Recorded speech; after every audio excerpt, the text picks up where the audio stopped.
What a way to start the show. Three smiling faces. It's here. We've got snow on the ground here in the middle of Michigan. Nice. I thought that was rain. Just enough for a dusting. Yeah, that was rain. Definitely rain. That too. This is why StreamYard is so glitchy. They keep adding new bells and whistles, literally. Bells and whistles. Bells and whistles. Yeah. I got a drum. There we are. We don't even have to go brum cha anymore, do we? We got it for us. God, AI is just taking the world away from us. Here comes Mitch. Oh, Mitch. No. Mitch, happy to see you. Hello. Hey. The crowd always loves Mitch. The audience loves you, Mitch. Come on in, everybody. We see you out there. Thanks for stopping by. It's Sunday Funnies. Sunday Funnies for the 9th of November. Yeah. So we're glad you're here. We've got some great stuff to look over. It will. Soon to be Christmas. Too soon. We're going to blink and it'll be Christmas. Hawn of Fear this morning, folks. Glad you're here. And we'll start with the opening.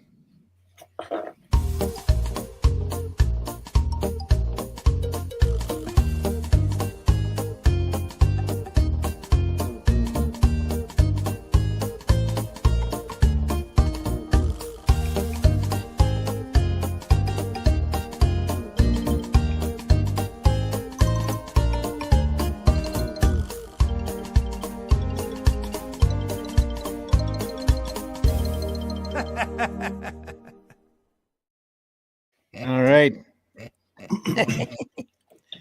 Thanks for joining us, folks. I'm your host, Randy Zimmerman, Arrow Comics. My latest gig is The Atlantean, which I'm writing, that the great Russ Leach is doing the artwork for.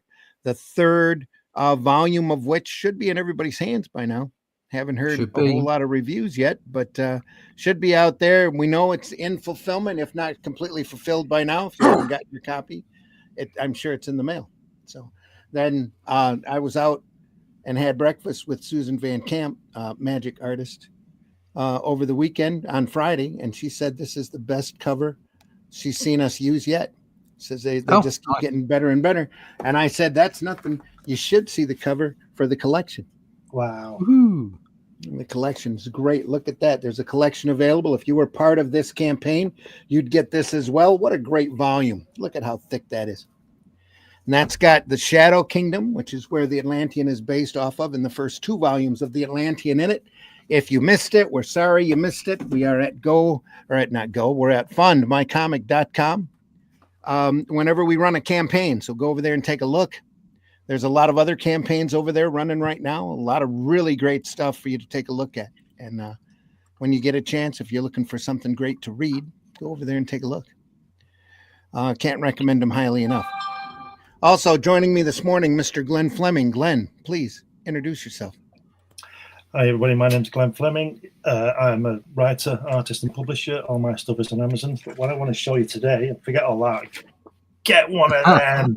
Get there that. You go. And yeah. then when you stop drooling over that, look at that. What an introduction. Look at that. Madness. How good is that? And then 2 pages down, 2 or 3 pages down, you get that.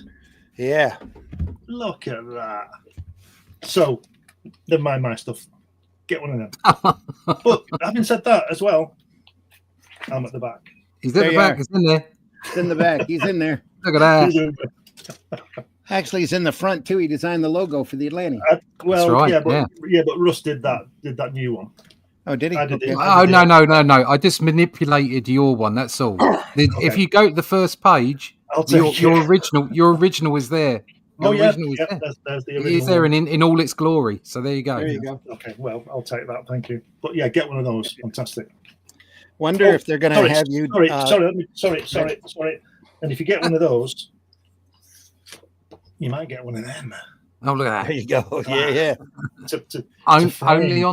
Yeah. Only on Fund My Comic, guys. That's the only place you get them. This will probably be framed and be on my wall in my studio. Oh, nice. There you go. Renato did such a good job on that. He's Yes, rubbish. he did. I've heard of him before. He's not good. Yeah. If you hadn't done the pencils, he wouldn't have been able to do anything, would he? So there you go. There you go. Also joining us this morning, Mr. Russ Leach. Russ, please introduce yourself. You just heard everything you need to know. Russ Leach, I'm the artist on the Atlantean. These books out now. This issue should be in people's inboxes now, in their post boxes very soon, if not already. And it will be available online at Amazon, Critical Blast, Barnes & Noble by the end of the month.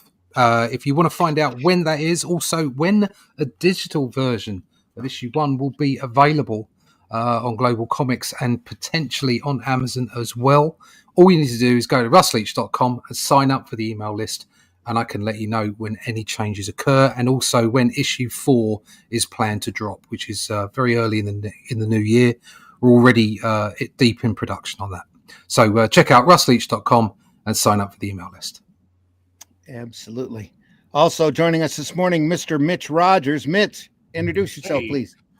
Hi, I'm Mitch Rogers. I'm a horror comics writer and artist. And when you're done reading The Atlantean, just hop on Global Comics and read The Boger. I'm going through the original miniseries and remastering it. Nice. Great. Good stuff. Sweet. Sweet.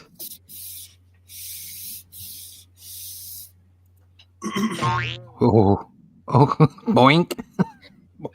Boink. Boink. That's this thing now. He's just going to be. Oh, he's going to be the sound effects man now. Boink. I gotta add. I gotta find more and add more. Yeah, that's the thing. We only have we don't even have a half a dozen here. Just about 5 or so of them. Anyway, Haunt of Fear. We are looking at the Russ Cockrum reprints, done in beautiful hardback. Look at that, about 6 issues of Haunt of Fear in every volume. Came in a handy slipcase. We are on volume 4. How many volumes? 5. Oh, right. Okay. And they just get more Crazy. adult. Yeah, they just get crazy from here. So these are prior right. to the code. Not just that, but they're really the inspiration for a lot of the code. Right. Look at that double axe. I mean, you know you're in trouble there, don't you? Chop, chop. Yeah. Bill Gaines actually. I don't know if he had to or he did it voluntarily, but he actually spoke at the congressional hearings about comic books. Yeah, he volunteered to do that. Okay. But not until after all of the complaints had happened and everybody was saying how gory and adult the horror comics were. And he goes, oh, you want to see some gory adult stuff, do you? I can show you some gory adult stuff. Here we go. Have it. So EC Comics, the cool thing about EC Comics, they ran for a few years in the 50s as a new trend and a few different things. Bill Gaines ended up inheriting his dad's fortune, MC Gaines. His MC's fortune came from National Periodicals, his stake in National Periodicals, which spawned DC Comics. So his dad was right there with the creation of Superman and Wonder Woman, Batman as well.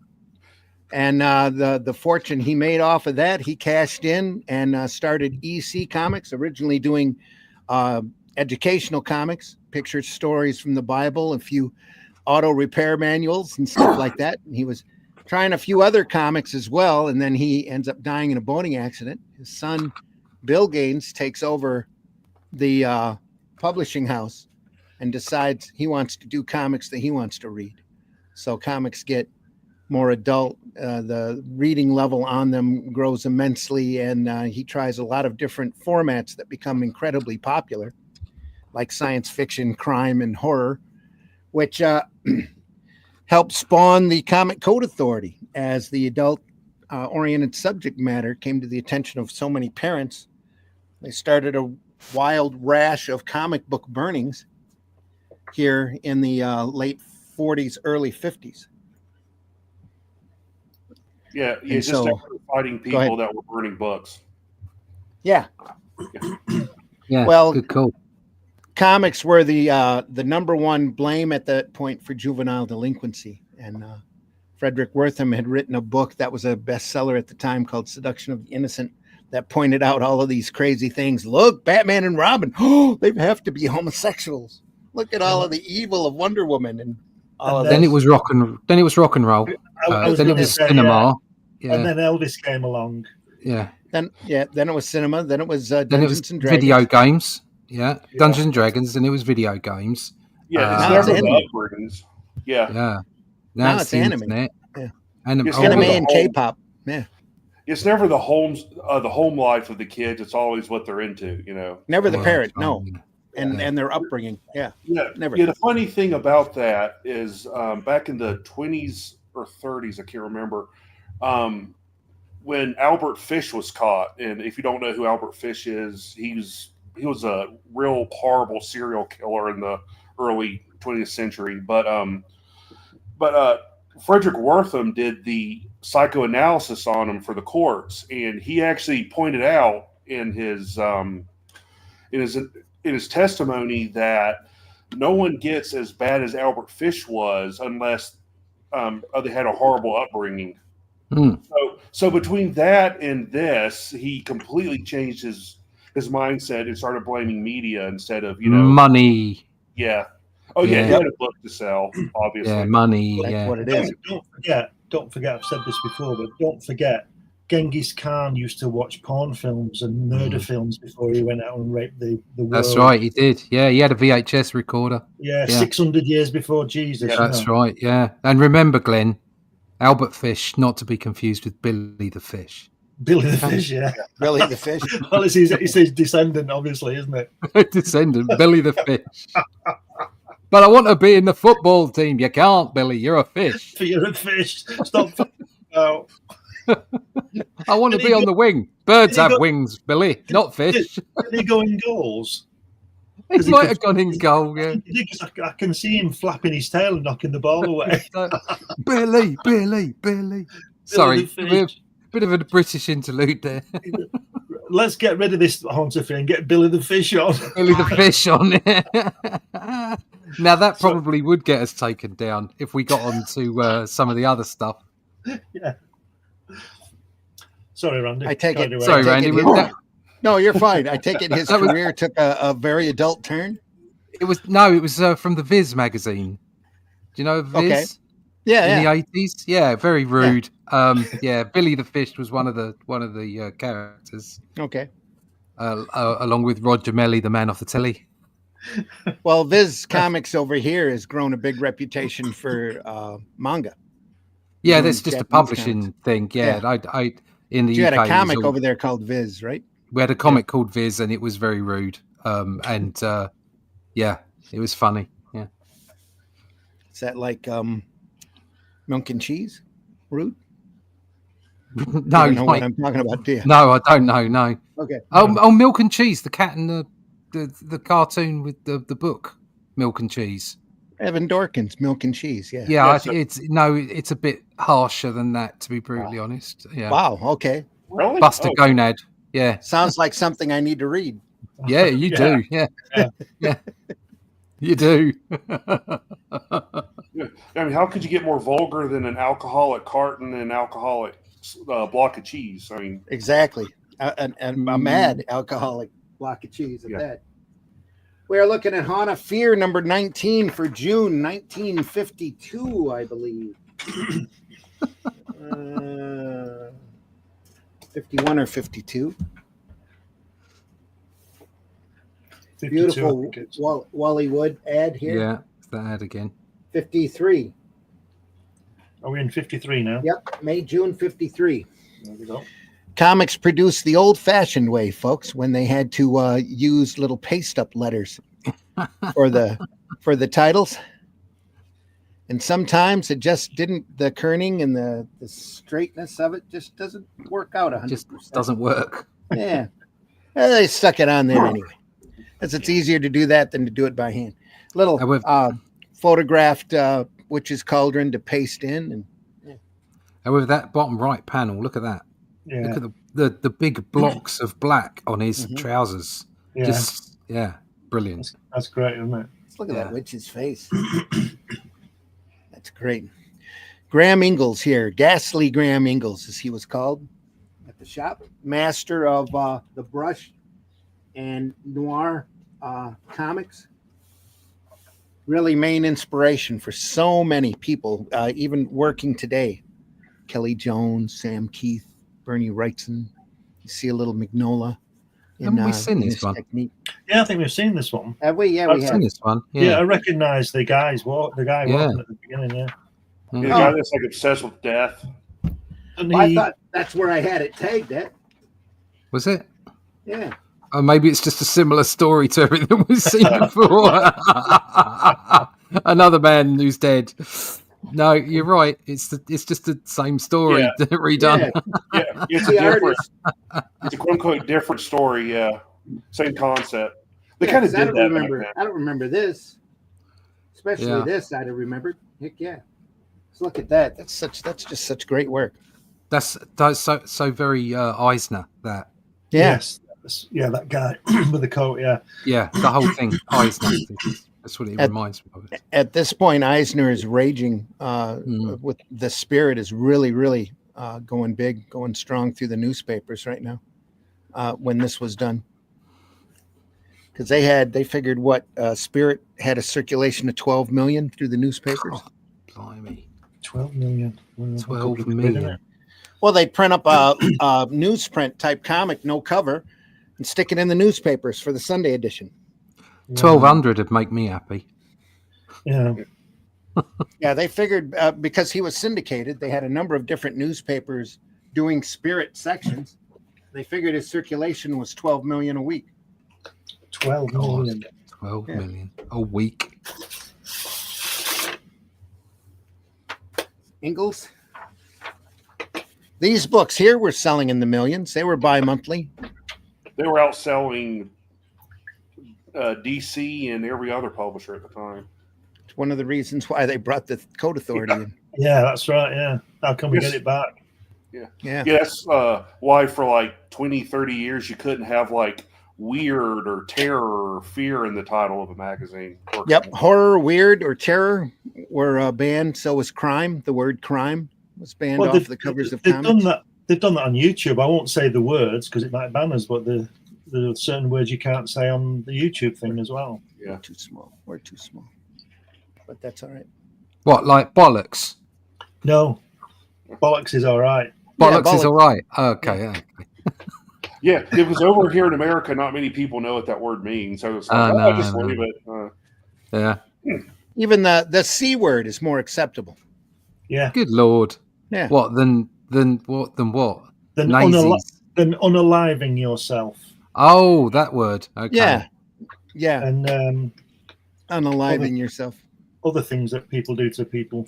Yeah, they started using. I think it's funny they started using the phrase "offed" again, like like he offed his girlfriend. It's like, what is this, a pulp story from the 30s? What the hell? Just walked up and pulled the switch down on her forehead. That's all.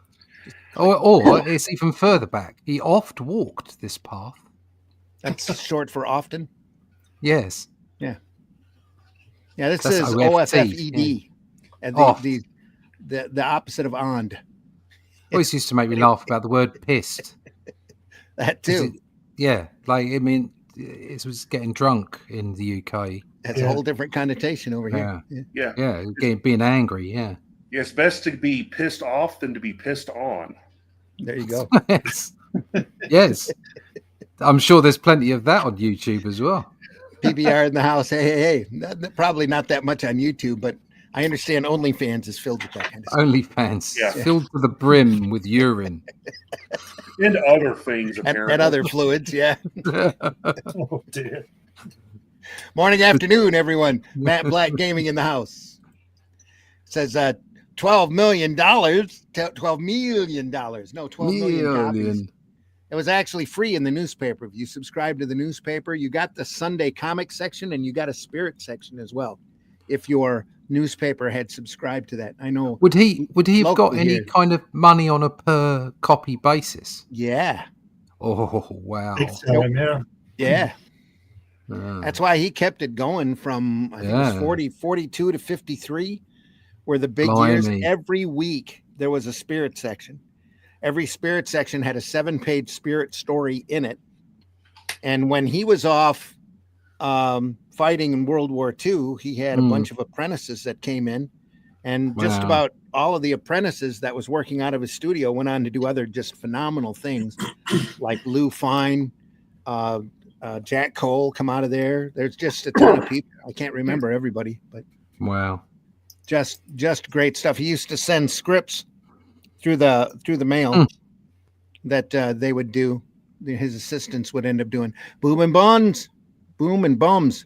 Boob. There, I said boob, it. Boob and buns, boob. bums. Aren't bums Funny. fannies in America? Yeah. Yeah, they can Yeah. be. Yeah. Mostly asses, but then those are donkeys. Right. Okay. You just go to a farmer, look at him, and go, "Nice ass." Yeah, He was lucky though, Will Eisner. Didn't go overseas, did he? He drew training comics. I'm not sure. Yeah, I'm not sure if he was stateside or not, but yeah, He he was. started PS magazine, I think it was called, and He he had instructional comics in there. Yeah. So they figured out early on that the kids in the war needed basic instruction that they weren't getting from their little guidebooks, but when they had Eisner go through and put them in comic book form, everybody read them. And they were still useless. He made a good industry out of that too. He got a lot of He really did. good government contracts during and after the war to do instructional comics for the troops. Yeah. It's very Good. ingenious of him. That's Good for him. yeah. That's really, I think, how he made a lot of his money, because he sure didn't make it off of comics. But the syndicated gig was a good gig there for a while. He was treated like a regular syndicated strip. So. Marvy in the house. Good morning. Good morning. So funny that here we can say anything, but in the U.S., I can't say the N word, the C word, the R word, the P word, the G word. In a couple of years, almost the entire alphabet. Yeah, there's a couple of N words you can't say. So, and an F word, a couple of F words, and who knows what. So, I always find it funny that when people say the N word, but we all know what it means, but we're not allowed to say it. It just seems a bit ridiculous, doesn't it? Because everybody knows what you mean anyway. You might as well just say it. It should just be removed from parlay. Nobody should say it because of the connotation it has. Just don't say it. Don't say the word. Just ignore it. Like the word doesn't exist. yeah. What word? You mean Exactly. nincompoop? Nincompoop. That's the word I Nincompoop. was thinking of. Yes, it's a ridiculous word from an old part of the world. Nincompoop. It's far too long for young people today. They can't do anything more than 3 syllables. 3, you're being generous. PBR says spaffon. Spaff. Spaff is a good word. Spaffon. That was fancy here in the States that happened between the 50s and the 80s that celebrated EC comics. All right. Okay. Spaffon. I think it came from one of the stories here. Somebody said it, or some alien uttered it, or something like that. I'm not quite sure where spaffon come from. Spaffon, I prefer. Yeah, when I was a kid in front of my parents, if I was cussing, I just say farfignugan for the F word. That Look how was you too turned long of a out. word too. Yeah. Look how you turned out. Yeah, I'm only kidding, Mitch. I know.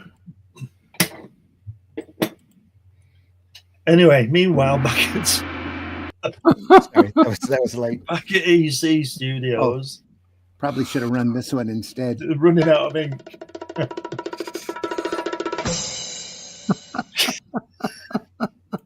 Anyway, Oh, dear. Oh, it's crazy today.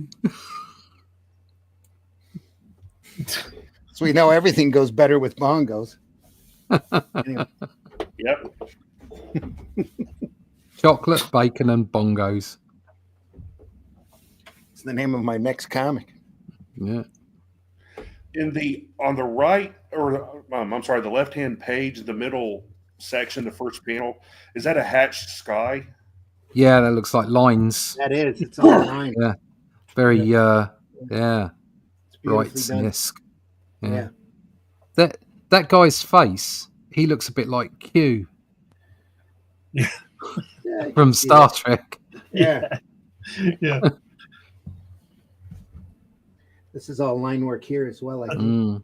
On that first page, that center panel where the same shot from the floor where you see the feet and he's walking behind him, those boots look like somebody from 1840, don't they? Working in a mill. You know what I mean? Yeah. They don't fit, one size fits all type of thing. The action here. Look at that panel before that one. Whack. Yeah. That rock is a serious. Just the composition on it is great. Yeah. Thinks he's Peter Cushing, doesn't he? Here's an artist who's not afraid to take the form and just exaggerate the hell out of it as he needs to. That's great, You know? isn't it? Now? That's great. Yeah. You have to be a really good artist to know how to do that correctly. But you see so much, just in the ink work here, you see so much of everybody. All of these guys that work in horror comics all have picked this stuff up and studied it. You know they have. That guy in the last panel looks a bit like Ilya Kuryakin, doesn't he? With glasses. Yeah. That chin, Does a bit, yeah. the jaw. He's really going in, isn't he? Look at, I hope he didn't pay much for those glasses. yes. Yeah, they are a little lopsided, aren't they? They're cockeyed. That's what they are. Yeah. He said cock. Oh, wow. Look. They're going crazy. Oh. Stanley, my God. Yeah. Look at the brushwork here. Yeah. It's beautiful. Around his face as well. It's Yeah. just, Have you seen that on the next page, though? Look at that rain. Yeah. And the negative space of that tree branch coming across the top. Yep. Lovely, isn't it? Or is that a tree branch or is that lightning, do you think? That looks like lightning. Yeah, right, okay. Yeah. Amazing. Coming across Gorgeous. the top there. Yeah. It's like there's an observation deck up here or something, like a dome. Yeah. Almost. This is around. But yeah, look at the lighting here. That guy's face. Just great. And just that simple snake-like line down the girl's face. Yeah. Yeah. Fantastic, isn't it? That's a single brush, isn't it? Single brush stroke, that just whacked in. It's just brilliant. Mm-hmm. It's a shame it's not a bigger illustration, isn't it? It didn't cover the whole page, so we could look at it. all the negative space here on these leaves are just amazing. Yeah, and really the well way done. the way the water's running down the steps as well to the side of the windshield. Yeah. It's lovely. That's great. Johnny Craig, Vault Keeper illustration there. Yeah. Just cut and pasted in. They use that quite a bit in his stories. Lover, come hack to me. Look at that. Excuse me. What? Where? Come on, darling. Even if it's deserted, it'll be less cramped than that car. Let's run for it. Okay. The kind of girl you need to meet, isn't she? Take the overnight bag. Yeah. I'm soaked to the skin. Oh dear. It's their honeymoon cottage. What do you know? Furniture looks like someone moved out and left everything exactly as it is.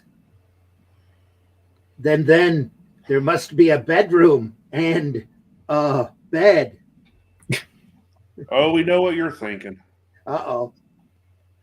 A bedroom with a fireplace. I think And this dog. story was done in the TV show in the first season, I believe. Mm.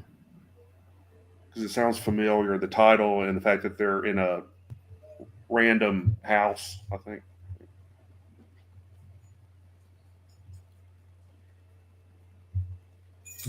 Are they stranded? Yeah, the car engine coughed and died. And the nervous staccato sound of the downpour on the roof seemed to increase in tempo. Keeley leaned forward, peering past the fogging windshield into the fluid blackness illuminated by the headlights. Beside him, Peggy, his bride of scarcely 2 hours, giggled. Anyway, yes, they're in a house. They weren't planning on staying at, but it's fully furnished. And it has a bedroom. Ready to hit the hay now? Mm.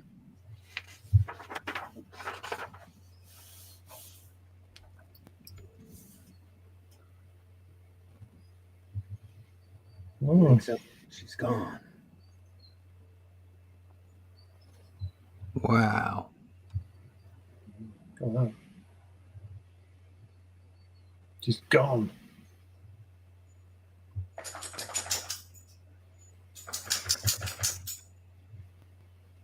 Sounds like the hound's approaching.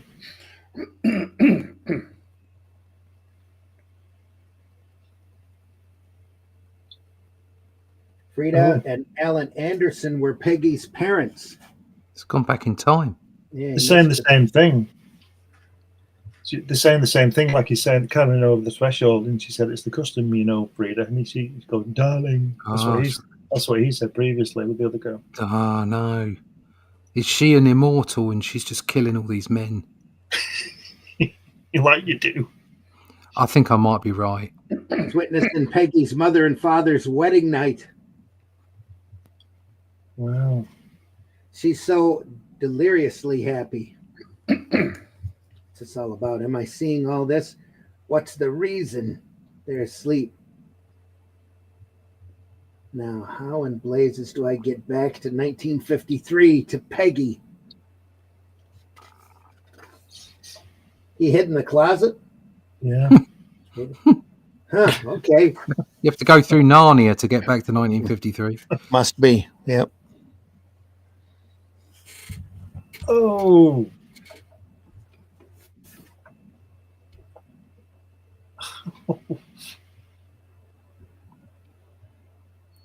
Oh, no, Peggy's mum must be Carrie's mum.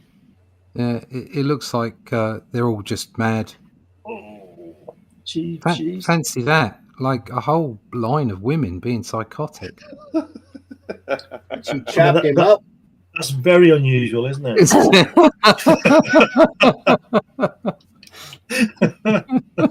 Absolutely mad. Her words were almost sing-song now. Almost. Is it raving? What? Almost raving. But that isn't going to happen to our sweet, clean, passionate love, my dearest. I'm not going to let it. I'm going to keep it exactly as it is, preserve it for always. I'm going to make sure time doesn't spoil our love. Alan, wake up, darling. She's got an axe. She's got a little axe to grind. Every time I wake up and there's a woman I'm with an axe staring at me, I just roll over and fall back to sleep. Stop. Oh, Lord, I can't stop her. I can't feel her. And she's like a ghost. She's mad, absolutely mad. This was the secret Peggy's aunt kept from her all these years. Peggy's Aunt Peg. Peggy's mother was insane. She killed Peggy's father.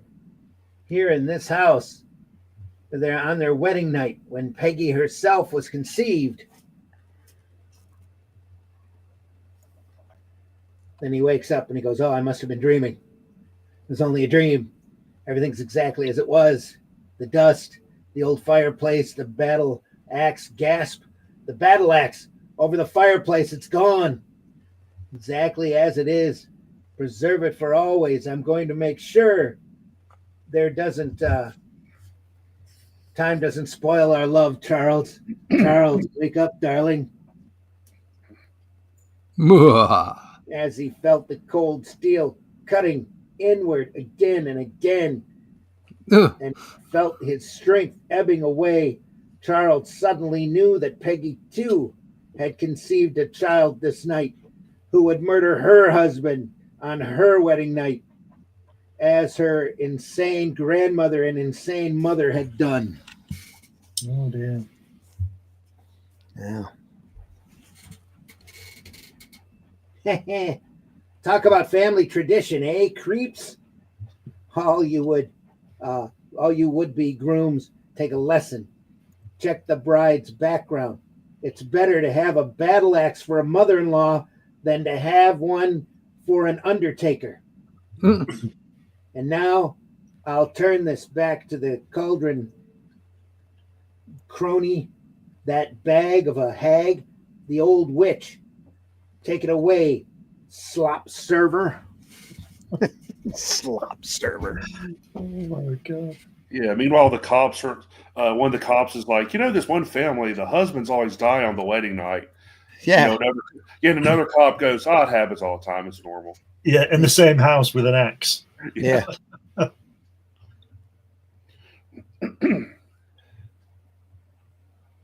Yeah, we're throbbing. Throb.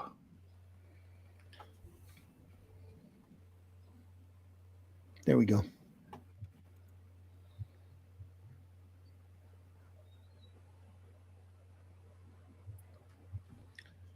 Yep. Your ad for Weird Fantasy, and then your photostated ad that's starting to run out of detail for picture stories from the Bible.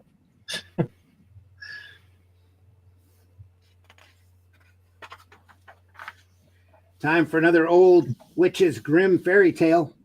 Just before you go on, it's quite ironic, isn't it, that those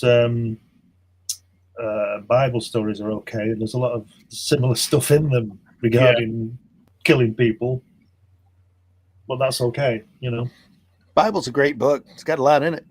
Yeah. A lot of action, a lot of, Read Revelation. That'll change your life. Read Song of Solomon. The Old Testament. There you go. Yeah, there's also a lot of sex for some reason. A double header. Very classic story. Jack Kamen. Yes. Looks like a Graham Ingalls witch here. Definitely came in on the art. Yeah, Kamen had a very unique style, just like the rest of them. You could just point it out and recognize it's him. Oh, yeah. And this is a Zipatone screen back here, gray screen. Just to drop it back. Could you imagine Russ going in front of King Charles and saying, "Your eyes are popping out of your head, Your Highness." They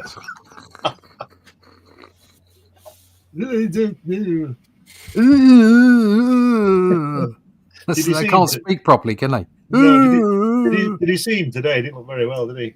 Oh, I don't give a shit. To be frank, do you know what? As I've got older, I've come to terms with the fact that they do provide a service and they're part of the tradition, but purely from a perspective of a family that gets given stuff because they happen to be in the right place at the right times. Like, piss off. Yeah. No, it's all genetics. It's all genetics, isn't it? No, they're all lizards. They're all lizards. Hey, be nice. He's 70 years old. He finally got his first job. He's just trying. That's very good. That's probably why he looks miserable. Yeah, he's like, oh my God, I've actually got to work for a living. And Andrew said, "Not me." Andrew, scumbag. Oh dear. Didn't they disown him recently or take his title away or something? Yeah. Yeah. They'll just give him a new skin and tell him to go And he- somewhere else. He voluntarily stepped down because he knew he was in trouble. Isn't that what it was? He Well, was you know, forced to. He was forced, wasn't he? Well, voluntary in air quotes then. Yeah, definitely. He's He got- yeah. he- is what it is. I'll brush him under the rug and keep him someplace safe and safe and warm for the rest of his life until he passes. They'll put him somewhere where he can put a new skin on and come out of them. You should just throw him up to the tower. Yeah. Was it last person in there was Rudolf Hess, wasn't it? Was it? He was, Rudolf Hess, one of Hitler's men. Mm-hmm. He was held in the tower for a while.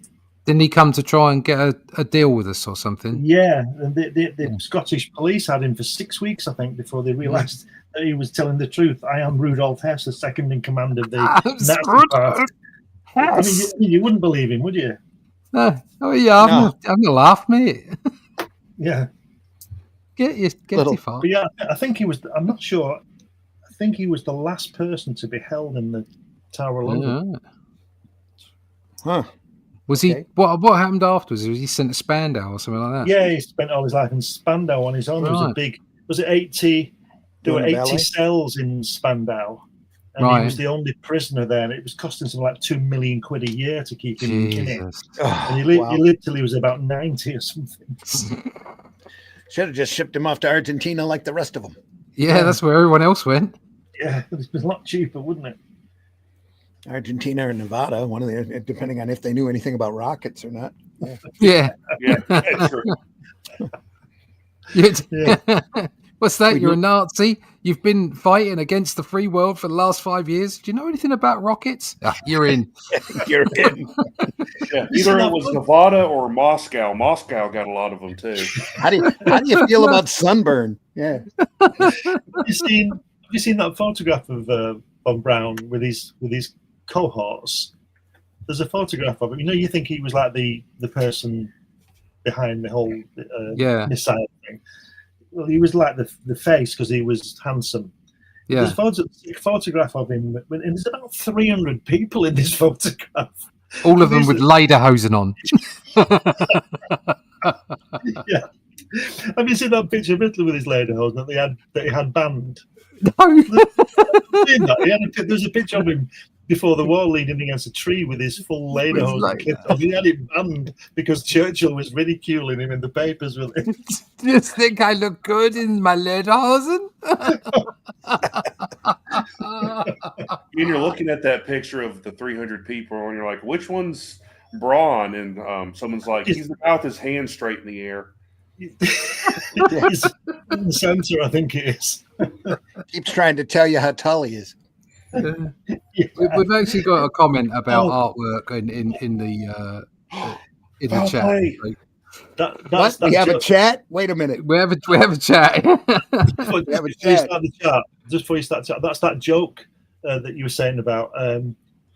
There's a photograph of Hitler with his arm up in the air, and it's saying he's speaking to the troops, and he says, "And watch out for the snow in Stalingrad, boys. It gets this deep." Yeah. That explains why the Yanks misspelled words like color and aluminium. Yeah. Aluminum. Yeah. This is lovely artwork, by the way. Yes, it's beautiful. Oh yeah, there is a comic book we're looking at. Yeah. Floating heads. Anyway. Yeah, but wow, they've even got panel there where Vinnie Coletta's been on ink. Isn't that fantastic? Let's save time. I'm sure it's there for mood. Considering how detailed everything else is. Folds on Jack Kamen, doesn't it? Lovely folds on clothes. Yeah, beautiful. It's got a weight to it. I mean, that's impressive. Look, that one where you've got the silhouettes, and he's got the hanging drapes behind. Yeah. You can't even see the bottom of the drapes, and yet they look like they have weight. Yeah, that's just amazing. Cool. PBR says Spafon means good lord in Alien in EC Comics. Spafon. I totally believe that. Matt Black says that sounded like the Pearl and Dean. That's how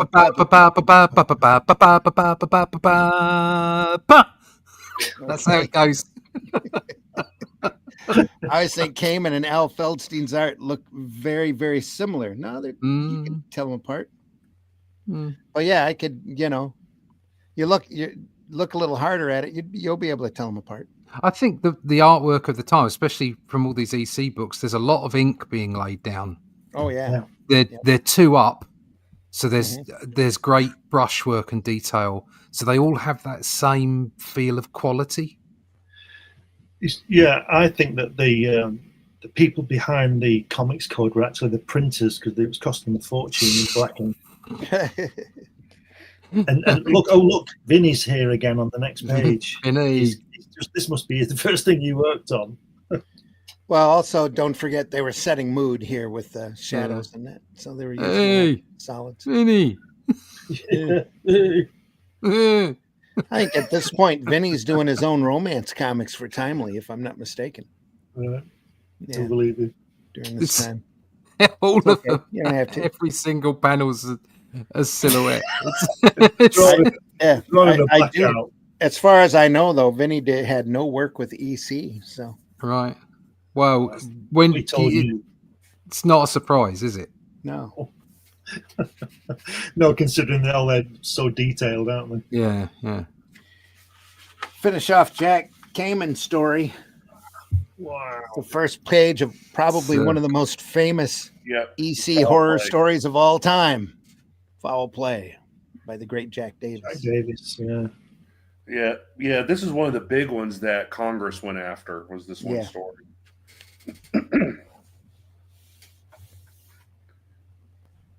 Why has he killed them? Why has he had the heads off?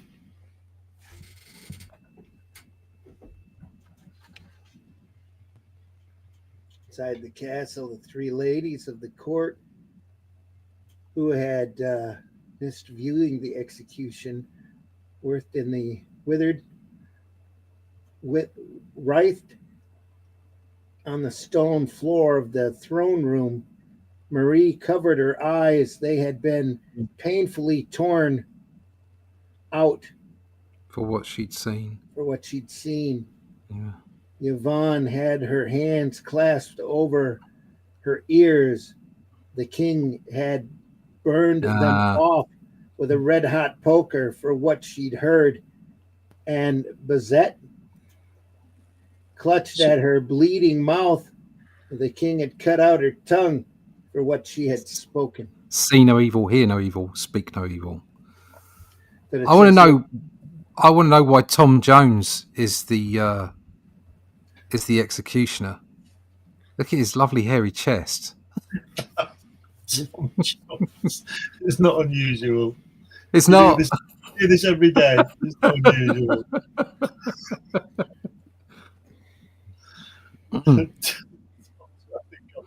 Sorry, carry on, Randy. We're just being silly. Okay.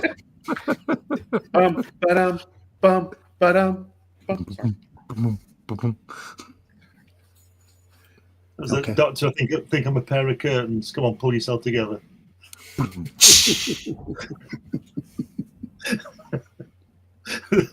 Tom Jones one's the best ever, isn't it? Every time I wake up, I think I'm Tom Jones. He says, "Oh, really? It's not unusual." Two people have been in with that this week. Oh, is it common? Well, it's not unusual. I went to the doctor the other day. I said, "Doctor, I said, doctor, I feel like I'm a dog." He said, "Well, get off the couch."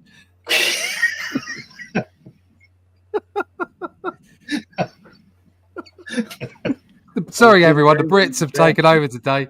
None of our American friends will know who Tommy Cooper is. See no evil, hear no evil, speak no evil, eh, kiddies? So the old adage goes, old King Irving in his wrath sure made monkeys out of the three troublemakers, eh? Well, that's my grim fairy tale for this issue. Of course, it's all in fairy tales, even grim ones. Everybody lived happily ever after. Yep. Seems the king went snooping and found a chambermaid making beds in the 3rd floor. And but that's another even grimmer tale. Well, CK, what's oh wait, so bye now. Yeah, bye now. On the foul play, I imagine that was put in by hand. Yeah. Lettering Like here. I would say so. Jack Davis. Jack Davis. Beautifully done as well. Come on, Herbie, let's get some run insurance. Get on base, Herbie boy.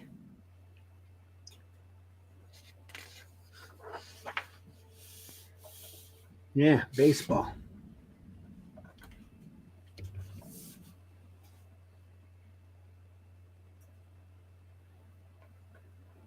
It's about I think the same stance that's on Packs of chewing gum. Big Red Chew that Davis did the cover for, or the packaging for. It's got almost that exact same picture on it. That was a bubble gum shredded to look and feel like chewing tobacco for the kiddies. Yeah. They could put a pinch between their cheek and gum and feel like they're big baseball players while chewing gum. Yeah. Instead of tobacco. That's probably what Marlon Brando did. He's chewing there, isn't he? In that panel there, first panel, second row, panel 3, on the right hand page. Well, yeah, on that one as well. So yeah, it's got his chewing tobacco. They all got chaw. Yeah. These are lovely pages. King. These look like they could be out of Mad magazine. Oh yeah. So the expression, over expression on that hand there on the bottom left, and everything's lovely. And the way the picture is bent right over, it's just fabulous. Yeah, it's great. Look at the knuckles. Yeah. Sliding in. All of this is great. Just fantastic stuff. Look at this guy. Oh. What's the matter, Jerry? Oh, nothing.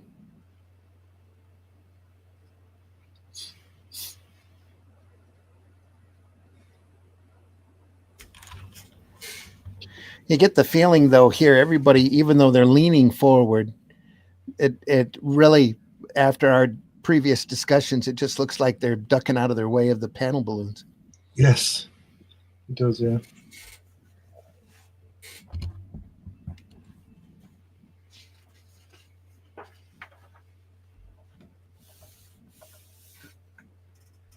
A lot of zip. Here, pushing and pulling on the uniforms here. He's dead.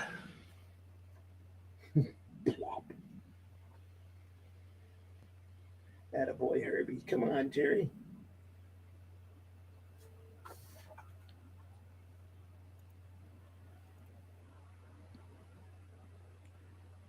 Wasn't his heart, guys. Jerry was poisoned. This is murder. What? Sure, Doc? Positive. He died from a quick-acting poison, which once it enters your bloodstream, kills you within 15 minutes. Yes, that'll be quick acting. And he knew that without a blood test. That's amazing. Look how big that hand is. Yeah. Jerry was out in the field 15 minutes before he died. Sure, he. Good Lord. Good Lord.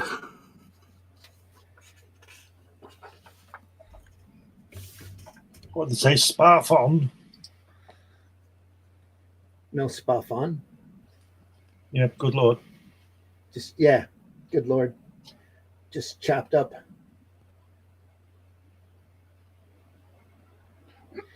Yes, friends, Herbie's batter had so wanted to win the pennant, not for Central City, but for his own fat ego. that at the beginning of the ninth, while the team was at bat, he'd painted his spikes with the fast-acting poison. He carried the poison with him for just such an occasion. Getting hit with the pitch was easy, the slide easier, and the job was done. And all last winter, Herbie thought he'd gotten away with it. He'd pitched his team to victory and the pennant. He'd been declared a hero. Soon it would be the big leagues for him. Soon he'd be famous. He'd have a name immortalized by in the annals of baseball. That's why on the day before opening day, come out. What the? Brady Doc White, the Bayville team. What's this all about? Oh, we know, friends. Now you know, friends. Now you know why. There's a ball game being played in the moonlight at midnight in the deserted Central City ballpark. Look closely. See this strange baseball game? That indicate see the long strings of pulpy intestines that mark the baselines. See the two limbs and the liver that indicate the bases. Lungs. See the two lungs and liver that indicate the bases. The heart that is home plate. See Doc White bend and whisk the heart with the mangy scalp, yelling, "Play ball, batter up." Let's go, Philly boy. Pitch it in. See the batter come to the plate, swinging the leg, the arms, then throwing all but one away and standing in the box waiting for the pitcher to hurl the head into him. See the catcher with the torso strapped on as a chest protector, the infielders with their hand mitts, the stomach rosin bag, and all the other pieces of equipment that once was Central City's star pitcher, Herbie Satin. Yep, and in the morning, watch the faces of the fans as they pack the park and see the green grass now stained red, and see the hastily substituted pitcher step up to the rubber and stare down at the stone plaque embedded here in the engraved words, memorializing the gory remains buried beneath the pitcher's mound. Yep. Here lies Albert Sitton, pitcher. Can't read that other word. R.I.P. Oh, murderer. Pitcher, murderer. Good Lord. That's my Yelp yarn for this issue, kiddies. Herbie the pitcher went to pieces that night and was taken out of existence, that is. The plaque turned out to be the gravestone and the pitcher's mound his grave. Oh, by the way, next time you go see Central City play, be careful where you sit. That night, one of Bayville's guys hit a homer into the stands. They never found the ball. Bye now. Well, I'll see you next in my mag, Tales from the Crypt. No photographs this issue. No mention of photographs. No. Probably sold all out.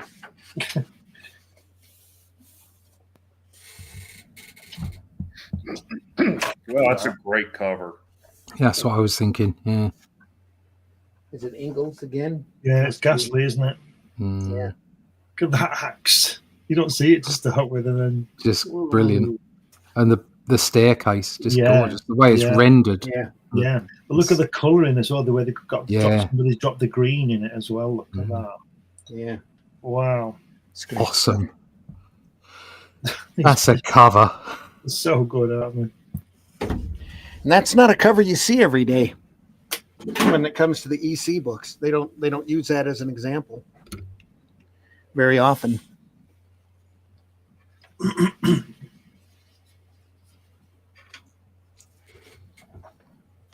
All right. Thump Fun. Ugh, that work again. The light coming in on the skeleton. Sitting in the casket. That's great. Look at that.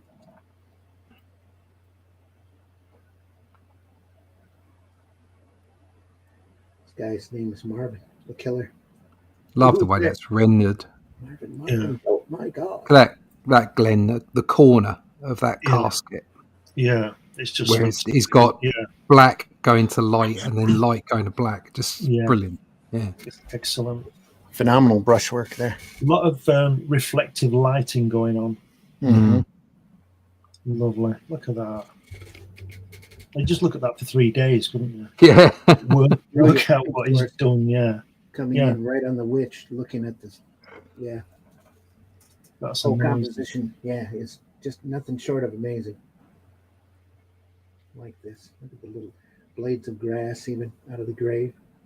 It's fabulous. Another great Jack Davis ad here. Yeah, that's great, isn't it? Nomad. Sorry, no more bad. The state of that thing walking away. Yeah. Something on his head that blows in the wind. Surprised there's not a hole here in that shoe. Yeah, that's If you haven't been able to find Mad on your local newsstand, look harder. Look harder. Maybe at the bottom of the pile. Or B, ask your dealer to send threatening letters to his wholesaler demanding Mad. Or C, send the attached subscription coupon, which gets you 60 cents worth of comic books for 75 cents. Bargain. Or D, give up the whole business and spend your time on something worthwhile. That's the way to do it. But what are you doing buying this crap? It was such good. It was so good. The humor, the writing, everything about it. Not afraid for self-demeaning humor. No. A real sense of humor. Send us 75 cents. We'll send you 60 cents worth of comics. Yeah. There you go. Sounds like this reminded me of that girl on that YouTube. I don't know if you've seen her. She's a bit thick, and her boyfriend orders. Said, "I'm ordering pizza," and she says, "Well, I only want mine cut into 8 pieces instead of 12 because I can't eat 12."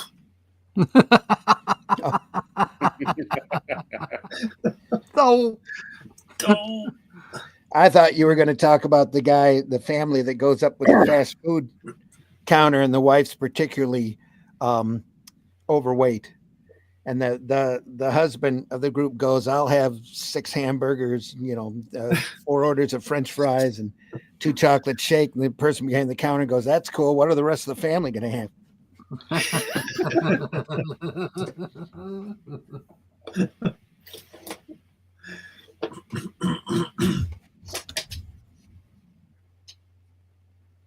Ghastly again. Little signature down on the bottom.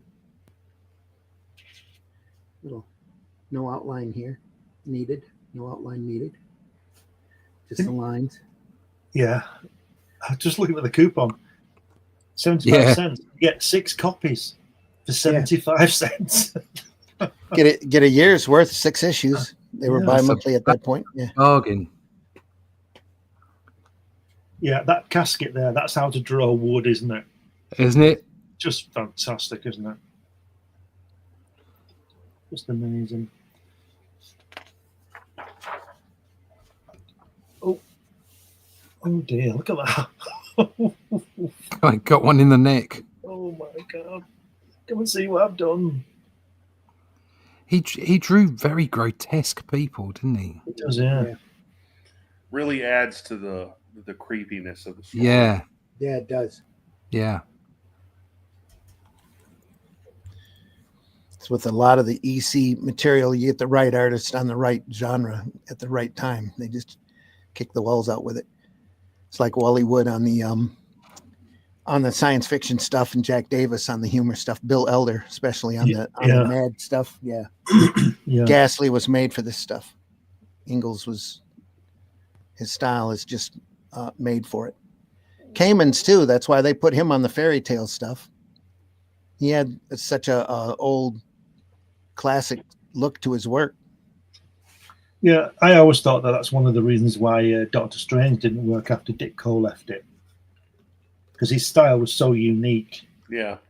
Because I think it was Marie Severin or maybe Bill Everett who took over, and it just didn't work for me. And they had a jumble of people. They couldn't Yeah. keep anybody on that on a regular basis. But none of them were as good as anywhere near Ditko's imagination. No. Yep, nobody could match it. Yep, In fact, I stopped very buying true. it when Gene Colan came on it, and I looked Gene Colan. Mm-hmm. It's just not a good Doctor Strange. Well, it's the same way with all of the Fourth World material in Kirby. Nobody has ever remotely been able to get close to what Kirby had done during that run. And you've had some huge people try to, John Byrne and Walt Simonson and just some really, really huge artists come in and try to take over and do a version of the New Gods. They just can't do it. No, they can't do it any justice, in my opinion. Same thing with especially Eternals. Eternals is a mess. It's kind of an embarrassment, in my opinion. They should have just kept with what Kirby was doing and kept going. I've got the Eternals run, the original one. I've not seen the new one, and to be fair, I wouldn't even look at it. I don't even want to know. Even if you told me it was good, I wouldn't look at it. I just think something should be left alone. But yeah. Yep. Amen. More beautiful line work, not a gray screen in sight on this. It's all line and brush work. Wow, it's just so good, isn't it? Line work here. Look at that. Everything is moving all in one direction here. Just fantastically done.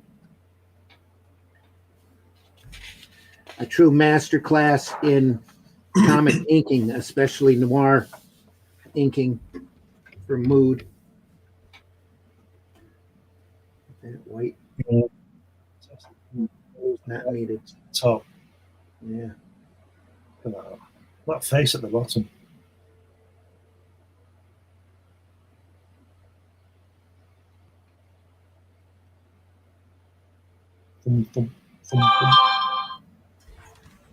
Yeah, it's like the reworking of Telltale Heart. That was a little fast.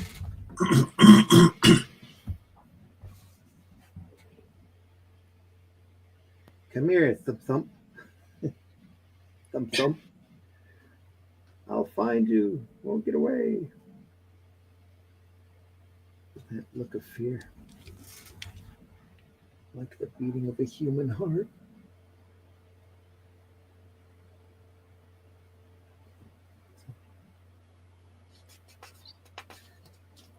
The heartbeat began again, further down the hall.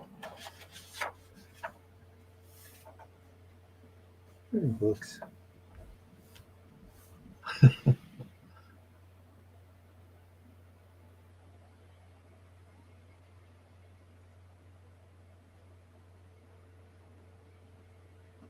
This ties back into the Telltale Heart. Yeah. Of course, I remember, the tale by Poe. With the murderer who buried his victim beneath the floorboards. I'd almost forgotten. He read aloud, half laughing, half crying. There's nothing to wash out. Look at that wash tub. Yeah. What a great angle as well. Yeah. To get everything in. No stain. Yeah. No stain of any kind, no blood. Spot. Whatever. I had been too wary for that. The tub had caught it all. It was 4:00 as the bell sounded the hour. There came a knocking at the street door. I opened it with a light heart, for what had I now to fear? A neighbor of yours heard a shriek. We suspect foul play. We've been deputied to search the premises. I bade the 3 detectives welcome. That combination here.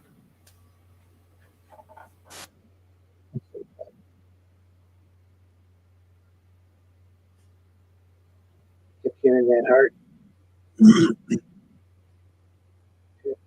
Here, beating of his hideous heart. It was all in my mind, but just as in those tales, the beating of the heart was all in murderous mind. Let's get a knocking on the door. Oh, that's Poe. Story here retold. Then he does get a knocking on the door.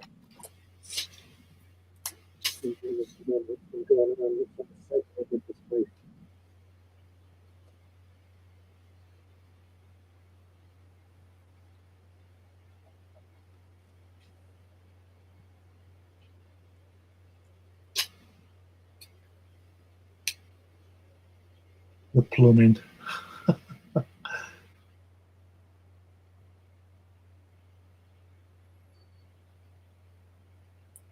Oh no.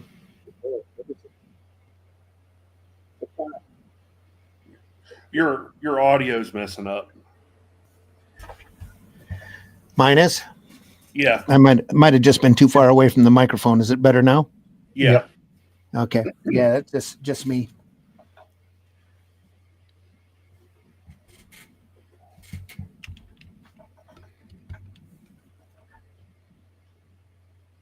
No, I didn't kill Gilbert. I killed Luther.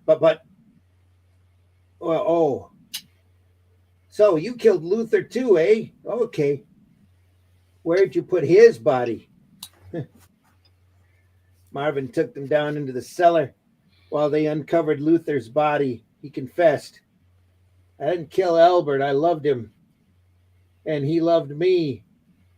He wanted to save me from killing Luther, only Luther caught him and killed him first. That's what must have happened. He's telling the truth, all right. Says there's Luther, and look, his heart, it's gone. So that's what he heard. Luther's heart led us to Gilbert's body. And Marvin was so shocked at seeing it, he confessed to murdering Luther. Let's go, Mr. Courtney. So that's my yarn. Boils and goils and ghouls. Boils and ghouls. Marvin really did hear Luther's heartbeat. After all, it wasn't in his mind like in the Poe story. Incidentally, you may be wondering why the 3 detectives popped by the house that morning. No, it wasn't like in the Poe story either. A neighbor didn't hear shrieks. The Dicks were just trying to sell the Courtneys 3 tickets to the local policeman's ball. Now the Vault Keeper awaits with his revolting reading material. Dig you later. So see, it's not just like the Poe story. It's just a little like the Poe story. Yeah. It's different, see? It's the same but different.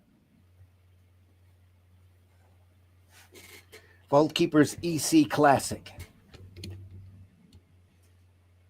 Go back to the past, back 3.5 years to the very first issue of my rag, The Vault of Horror, and the return again to this EC Classic, Terror Train.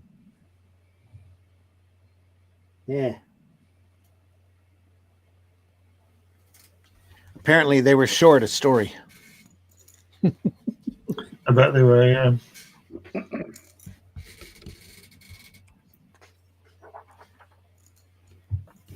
This is Johnny Craig here. That's a real 40s haircut, isn't it? Yeah. I think it's Craig. Pretty sure it's right. So what is this is from 1949, then 3.5 years earlier. Will it be Johnny Craig then? Yeah. Will he be drawing them? It's not Craig, it's Jack Cateman. Jack Cameron. Yeah. Okay. Looks a lot different from his usual stuff. Yeah, it's got to be Johnny Craig.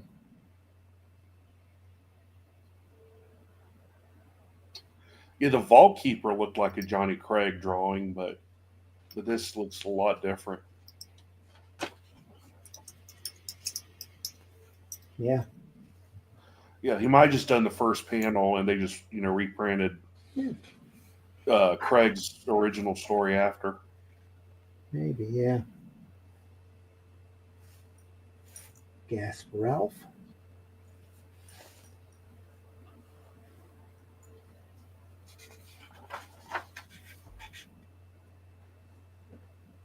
Did we look at this already? No. What's the story called? Terror Train. Terror Train, yeah. Terror Train. Come ride the train. It's from the first issue of the Vault of Horror. Well, his first EC horror work came with the cover for the Crypt of Terror, number 17, May 1950. And they switched that, I think, the issue or so after that to Tales from the Crypt. Right. So I don't know.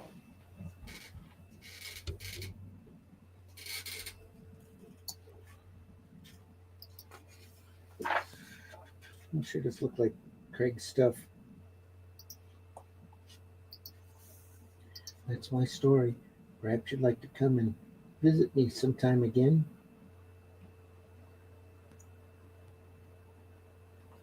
Side view of the casket.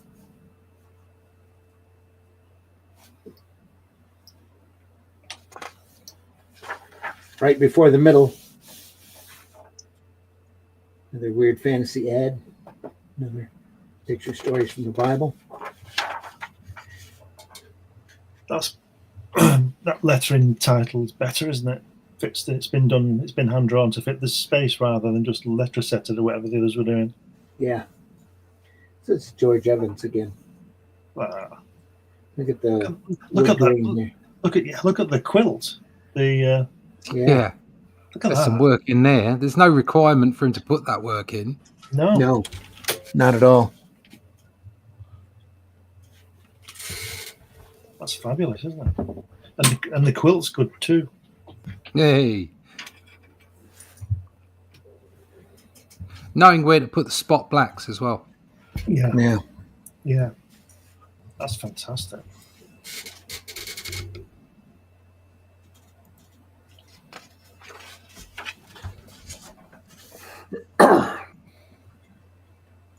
That light source.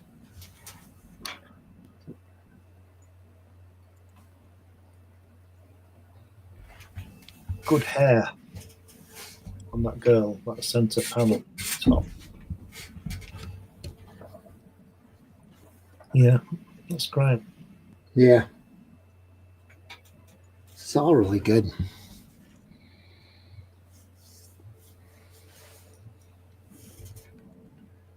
Widow notes, widow.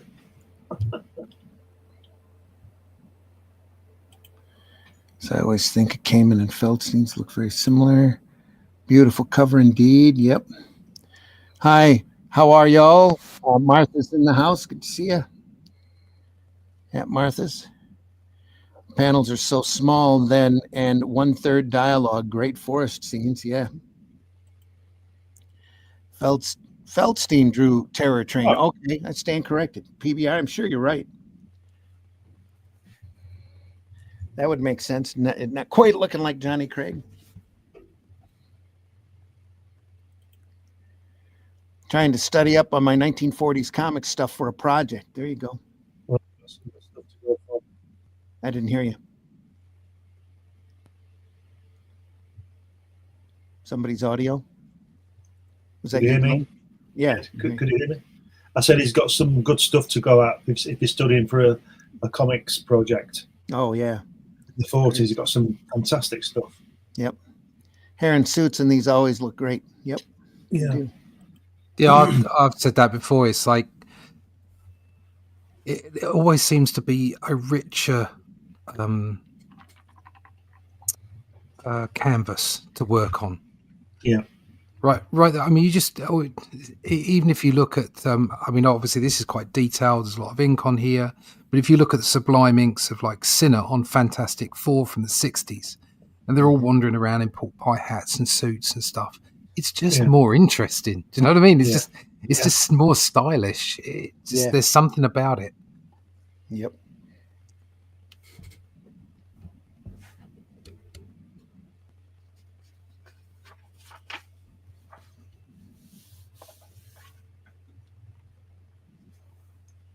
Lots of talking heads and shoulders.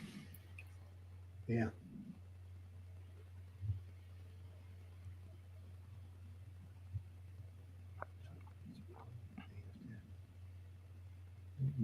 The vampire.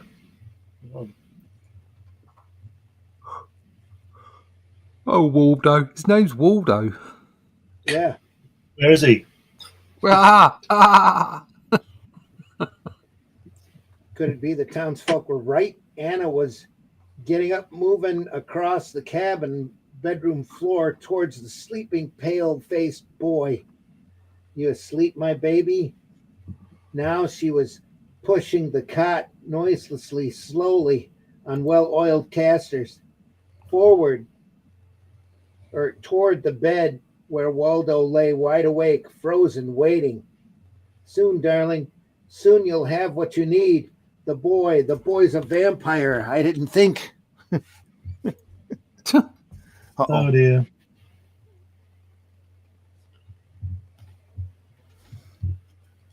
Well, quick, stab him in the heart with a stake and see if he's a vampire. Yeah.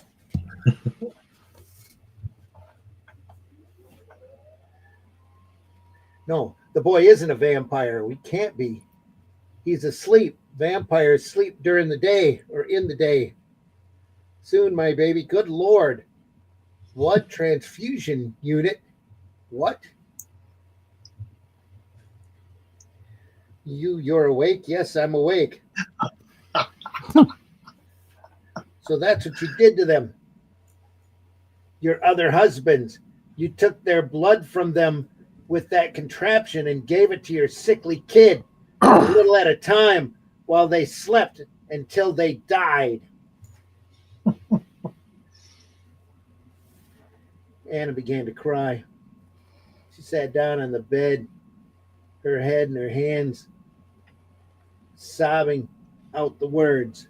My baby was born with a rare blood disease. He needed constant transfusions. His father gave all he could and died of pneumonia. I was destitute. I couldn't afford to pay for more transfusions, so I stole the apparatus and some money and came here to live. And now you know. Ha! I knew you were a vampire. I knew it.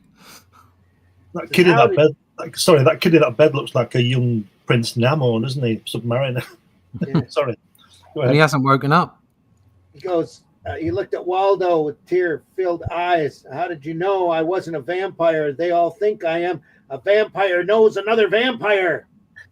Why do you think I married you? Because I wanted your blood. And now... I want your blood. My name is Waldo. Yeah. I'm over here. And so we leave Anna screaming as Waldo sucks her blood and ends our little tale. Rest assured, Anna's little boy is sure to be Waldo's dessert. What little there is, of course. And now, for your last horror helping, here's the Crypt Keeper. I'll be in my reeking restaurant, the haunt of fear. Again, my cauldron bubbling with some bloody brew, waiting to serve the slop to you in CK's Mag Tales from the Crypt. See you then. Bye now. By EC. Go spree. By EC, go crazy. There's some pretty slick inking on that right-hand page there. Jack Davis. Jack Davis again. Look at that. Yeah, that vampire thing plan for his wife is very elaborate just to feast on her blood. I mean, marrying her. Yeah, Well, just take her out on a date, buy a dinner. You don't have to go the whole hog. he just likes a bit of a challenge, And if he sucks the baby's blood dry, doesn't he get that disease? Depends on what vampire logic they're using. Rare blood disease, yeah, I guess. Well, when he sucks her blood, doesn't she become a vampire? Only if he doesn't suck it all. Yeah. Also that depends on also what kind of lore or fictional concept you're using for it. Some vampire stories you get bit and nothing happens. Some you have to, you only die if you have all your blood drained. It's it's as varied as there are anything else. Right. It's as varied as the amount of writers that write vampire stories. Yeah. Sounds a bit far-fetched to me. Any specific recommendations for the 40s? It's going to be a public domain heroes thing. I'll have a couple of main characters and probably a ton of cameos, since I see so many characters that are great. Well, he's got to do Captain America to start with, and Superman and Batman, I would have thought. Well, if he's doing public domain characters, he's going to have a hard time doing Cap and Superman. That's very true. You can always do Amazing Man, Wonder Man, or Captain Battle. He's always a fun one. Yeah, Black Terror is another one. Black Terror, yeah. Everybody does Black Terror, though. Yeah, true. There's been so many of those over the years. Hide and Shriek by the great Jack Davis. One last Crypt of Terror.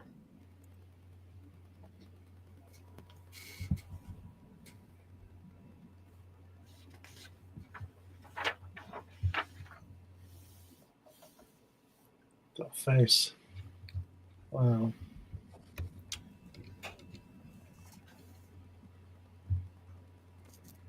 Looks a little like David Niven. Yeah. Yeah. Using a little thinner line here and there. Or on the story. Clark Gable from the side. Or what's his name from Thriller? Vincent Price. Price right there, yeah. Yeah. Could be Vincent Price real easy.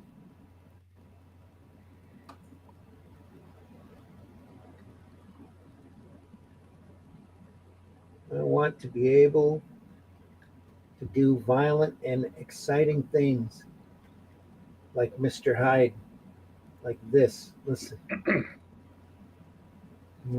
Jekyll and Hyde take off.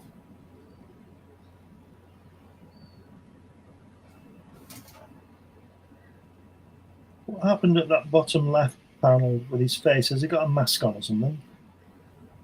Here? The other side. Yeah. Has he got a mask? No. That one. Look at the lines on his face, the creases on his face. It's like it goes over his nose. It does. Like he's got a hood on or something. Yeah, I don't think it's over here too, or almost up to his eyes. Yeah. I think it's just wrinkle here as well. Yeah. So they go right up. He looks like him there, yeah. His eyebrow up in the air.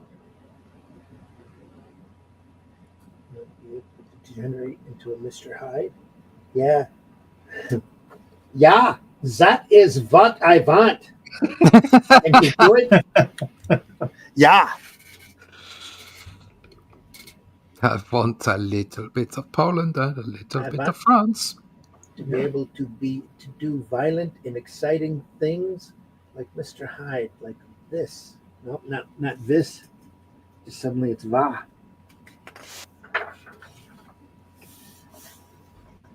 Do you remember that, Russ? Do you remember that spitting image with Ronald Reagan on? When some guy said to him, "What do you want, Mr. President?" He says, "Well, we want a little piece. We want a little piece of Nicaragua, a little piece of Panama, a little piece of Afghanistan." Yeah, that's about the size of it. Martha says, "Thanks. I'll look into those recommendations." Yeah, forget what I said. I don't know what I'm talking about. I don't know if you're aware of this, Martha's, but if you go over to comicbookplus.com, that's all one word, comicbookplus.com, there is a listing over there of public domain heroes There you go. that are officially in the public domain. Then each listing usually has a picture of what the character looked like. So there's all sorts of great characters over there available. Available and open for your exploitation. That woman looks really weird. She's got the tiniest boobs. Yeah. Yeah.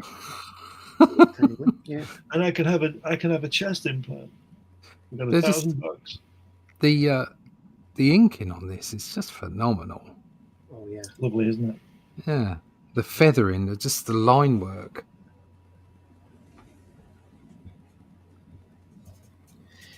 Yeah, I think he's using a little thinner line than he normally does. Yeah. Because He it gives looks very fine. some nice gray tone to it. I like the guy with the bald head. I like the shadow on his on his head. That's what I was thinking. All the shimmer. Yeah. Yeah. It's fantastic. Me too. Look at that. The hair there. Yeah. Beautifully done. I think she's a bit drunk there. That looks like a drunk kiss to me. Oh, I love you. Ah. Yeah, that line across his nose is back in the first panel. Yeah. That might be a scar. Like, I think this might be current day, and the rest he's of remembering. it. Yeah, because it's all got the curly. It's all curved, isn't it? I think he's got a mask on his head, top of his head. There's a mask. I don't know. Those lines there over his face, I reckon he's adamant. Stand and deliver. Stand Adamant. and deliver. Do, do, do. Yeah, you can see he's remembering because all the panel outlines, they're all fluffy. Yeah, they're kind of balloony looking. Yeah, it's all memory. He's recalling what's happened previously. With him and an Argentinian scientist. Mm.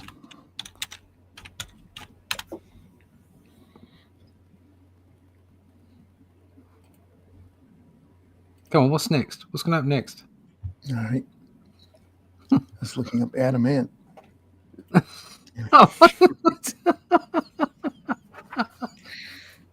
Oh dear. Something else we inadvertently gave the world.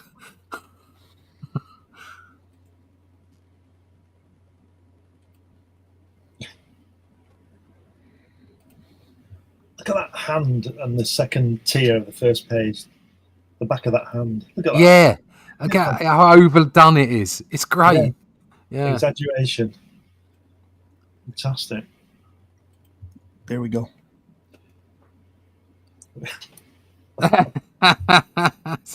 Adamant. Adamant.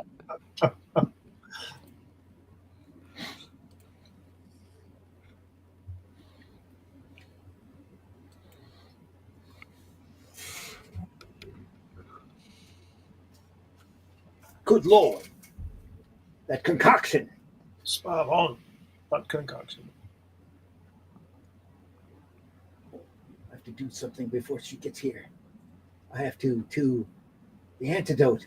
Bicarbonate of soda could really work. The stuff was acidic. There in the window. Myron, is that you?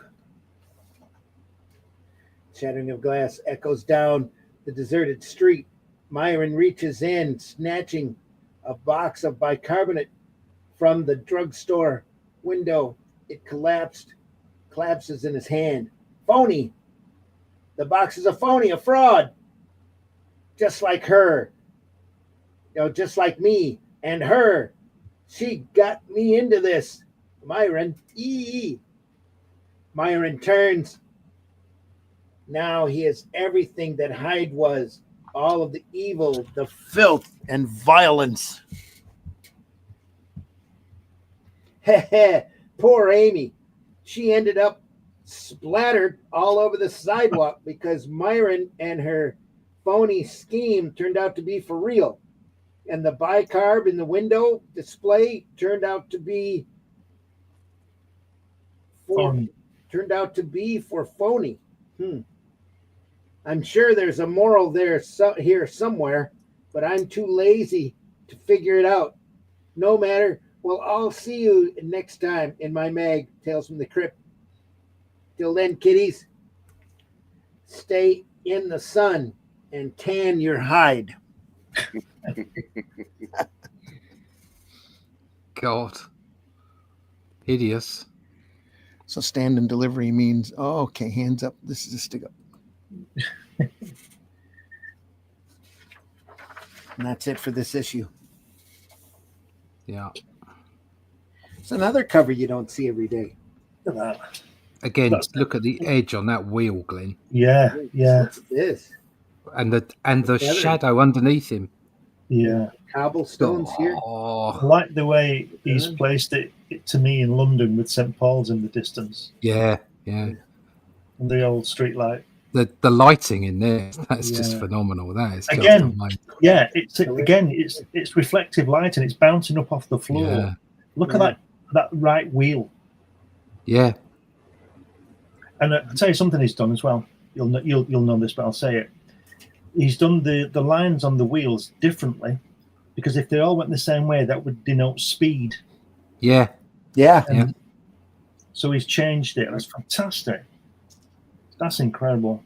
But that reflective lighting is brilliant. Like on that staircase as well, you know. So bloody good. Mm-hmm. Absolutely.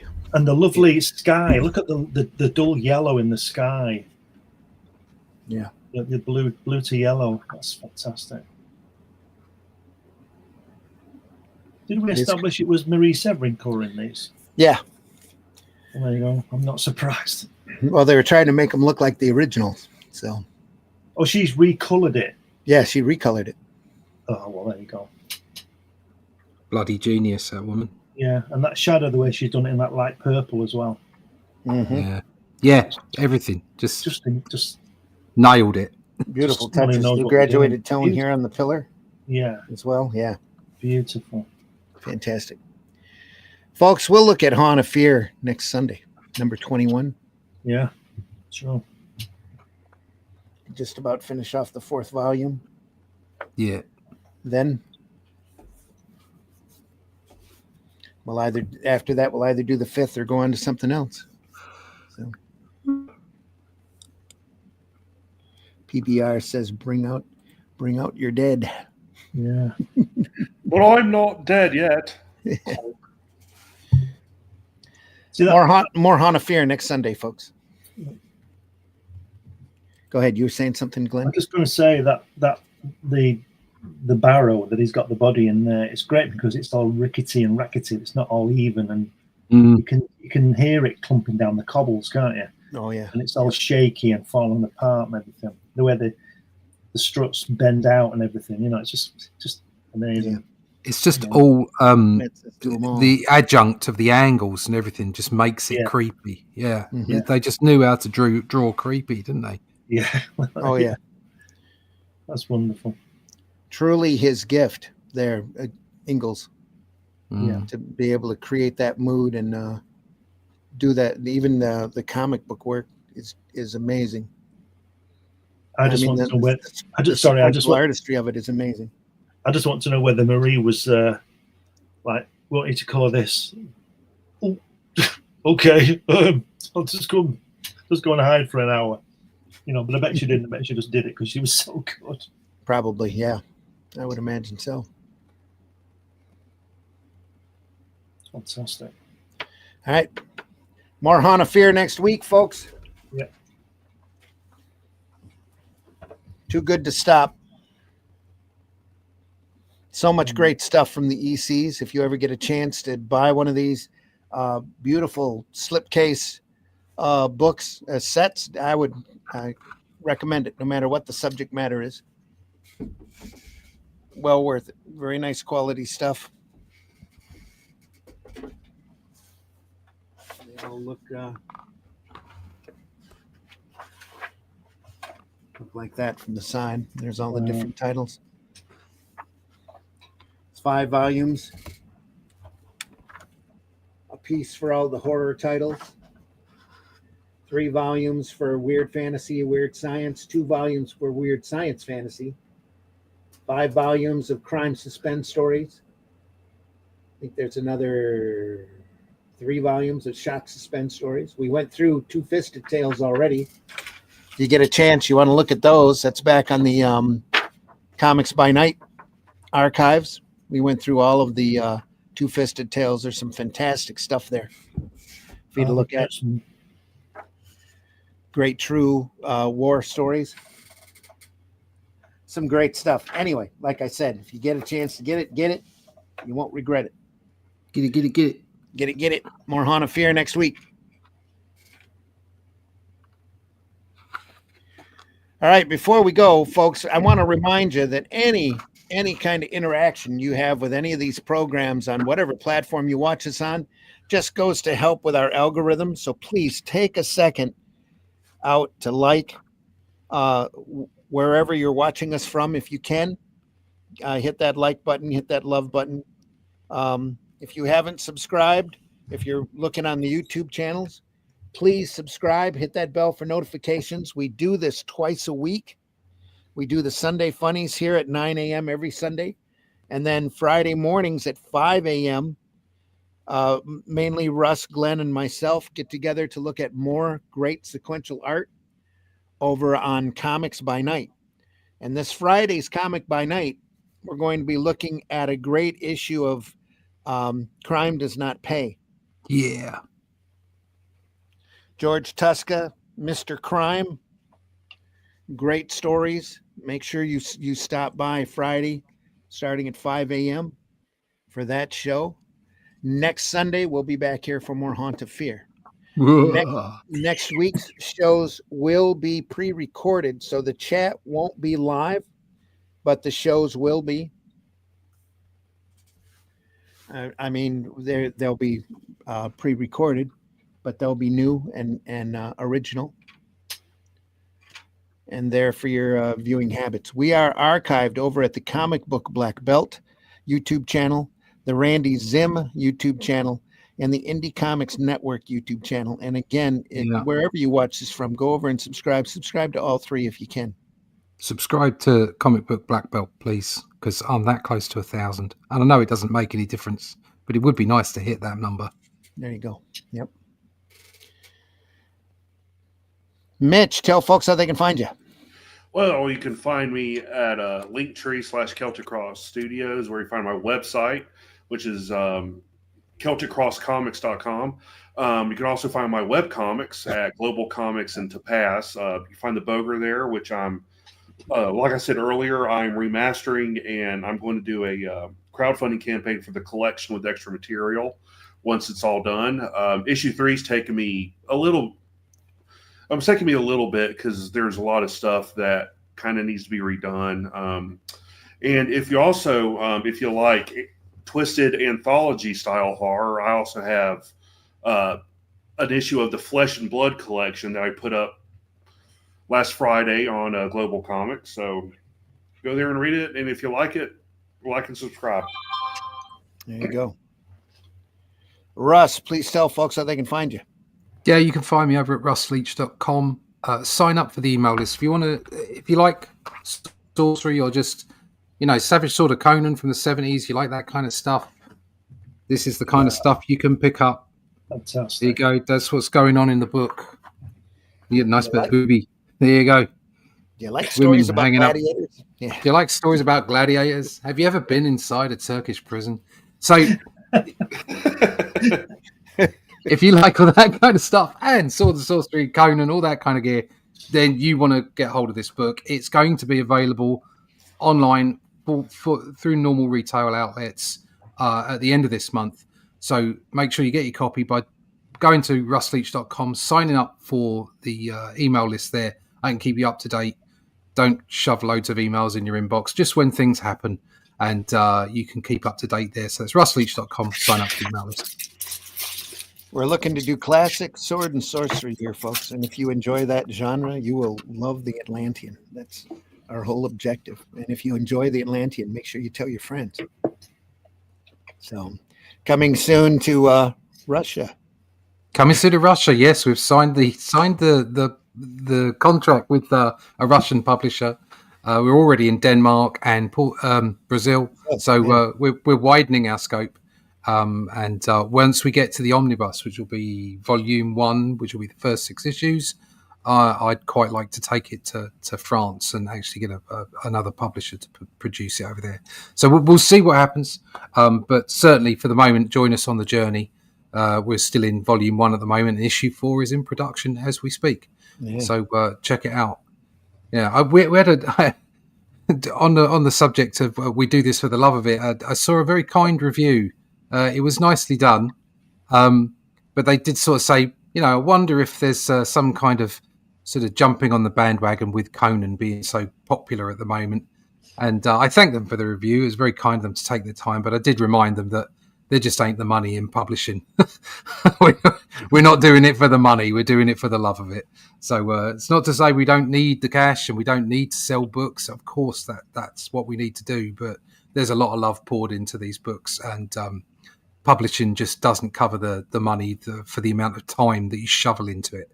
So if you like that kind of thing, we love it as well. We're making the comics that we love.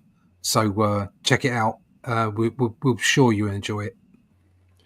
That's the whole point here, especially for me. We're doing the comics that we love, and when we started Atlantean, the main reason we did it was because we're not seeing enough of that Conan material, good sword and sorcery out there, and we're hoping to fill that void. We started on the Shadow Kingdom prior to the Conan announcement. Yes. So before the new Savage Sword of Conan and the Conan comics from Titan came out, we'd already begun production on the Shadow Kingdom. So, we're not jumping on any bandwagons. This is because we love the stuff. Well, there is a bandwagon there. There's definitely a wagon in 4. There's a wagon in 4. There was a wagon with apples in it in 3. So there are the occasional wagons. Yep. But I would suggest we're riding the wave. Yep. Yeah. Glenn, tell folks how they can find you. You can find me on Amazon, 12 books on there. You can find me on eBay. You can find me on Google. You can find me everywhere. You can even find me in here. So yes, go and get this. This is really, really good.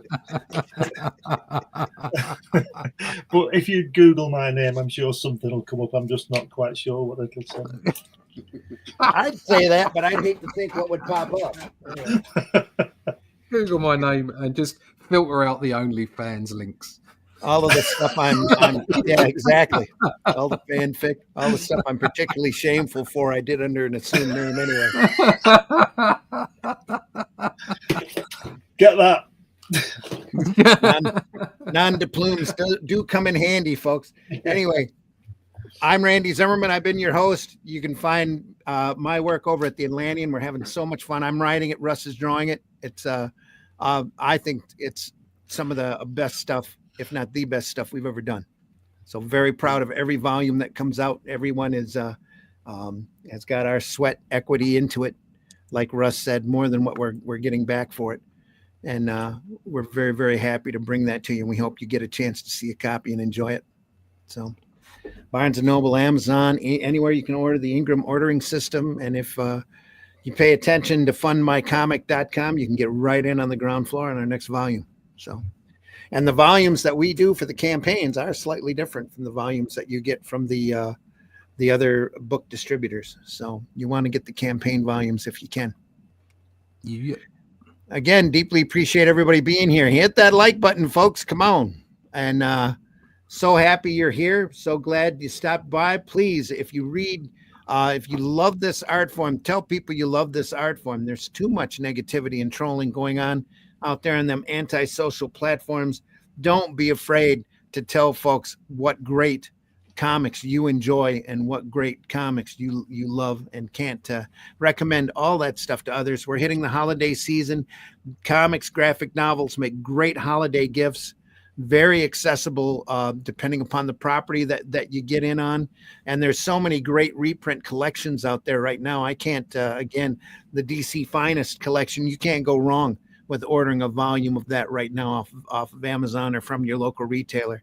If it's DC Finest on it, there's all of that stuff's just top notch, the best of their best. And it's amazing to see them reprinting it to start with, the material that they're doing. And it's great to see out there for other people to find and enjoy. My personal favorites are the Plastic Man reprint book and the Legion of Superheroes book. I can't, again, I tell folks, if you want to read some good comics, there you go. All of those early Cockrum Legion of Superheroes, you get to see so much of the influence that turned into the new X-Men. That it's amazing to sit there and read that. And the stories are phenomenal anyway. So the Legion stories are very lighthearted, fun reading, just great classical stuff. Anyway, that's my recommendations for today. Stop by on Friday. See us 5 a.m. on Friday as we go through an issue of Crime Does Not Pay. See you back here next Sunday at 9 a.m. to go through more Haunt of Fear. We deeply appreciate you being here. We know the majority of our viewership is after the fact. We love that. Thank you so much for stopping by. Make sure you leave a comment. Make sure you hit that like button. Any kind of interaction goes to help us help this channel grow. So, and if there's anything out there that you want us to cover or take a look at, please leave a suggestion in whatever comment section that you can find, whatever platform. We will see it. And we will definitely take it under consideration. We deeply appreciate you being here. Thanks so much again. If you enjoyed this program, tell your friends. See ya. All right. Take care, everybody. See you soon. That's Vidania. We are out of here. Oh, there's an Appalachian word of the day. Okay. Is there? We don't know, Randy. Hi, y'all. It's time for Appalachian Word of the Day. The word of the day is annihilator. We were stuck in traffic, but we ended up getting there an hour later than we thought we would. Joke's on you, bitch. I love this shit. Oh, that didn't go through. Let's try this one.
Sorry, sir. It's just a difference of opinion got out of hand.